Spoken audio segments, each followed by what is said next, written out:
I am Lily Villarreal. I am the Artemis Landing Recovery Director, and this is how you recover a spacecraft.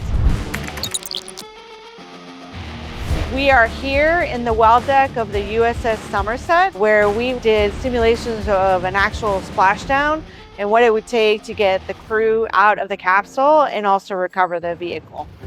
Behind me is the crew module test article. You can actually put people in it. It is actually a vessel. It has all the instrumentation switches that Orion would have. The DoD, Department of Defense, is a very large part of our operations. We have 2 helicopters dedicated for imagery, and we had 2 helicopters dedicated for the capsule.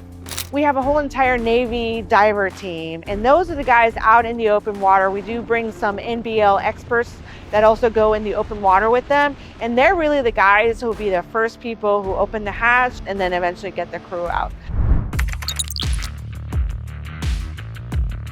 I'm Tim Goddard. I'm the EGS Open Water Lead for the Orion and Artemis missions. We're at the Neutral Buoyancy Laboratory. It's an off-site campus of the Johnson Space Center.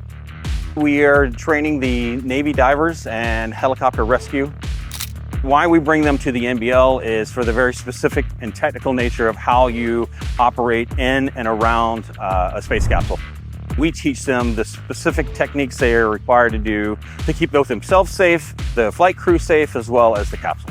This is where we start, and then we'll push out to San Diego, and we do what we call JIT, just-in-time training. By the time they do the actual real mission, they have hours and hours on each phase of that recovery.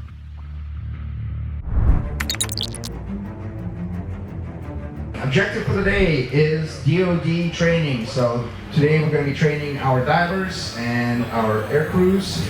Almost every underway recovery, we first start, our first day is always what we call in and outs. And that is really to train the ship on how to handle the CMTA. We fill up this entire wall deck with 7.5 feet of water, and then we do in and outs familiarization runs to train the actual military crew that will be on a ship. We then deploy the CMTA out in the open ocean.